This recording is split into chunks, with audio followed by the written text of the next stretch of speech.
In Nigeria, it is an all-out war against the Christians there. And you've heard me. If you follow me, you know the story. It's the Fulanis, who are radical Muslims. These are the guys carrying the torches. They're carrying the machetes and the guns. They go into the villages and tear everything up and shoot and murder. But listen, more importantly, they're aided by people in the government, radical Muslims in the deep state in the government. And they run the intel agencies, the army, and the police. And so nothing ever happens. Nothing changes. The fix is in. So the most recent attack was in Kaduna State. This was just last Friday.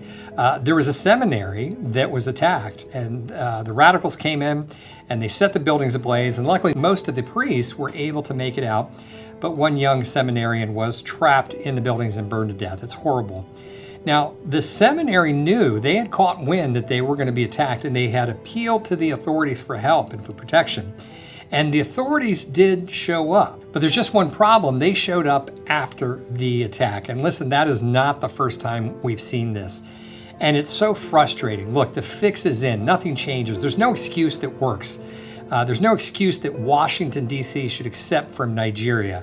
So when you've had 20 years of attacks against Christians and hardly anyone gets attacked, there's no army out in the bush attacking the attackers, there's something wrong. And again, that's because the fix is in. There's a genocide aided by the deep state, the radical Islamic deep state in the government of Nigeria.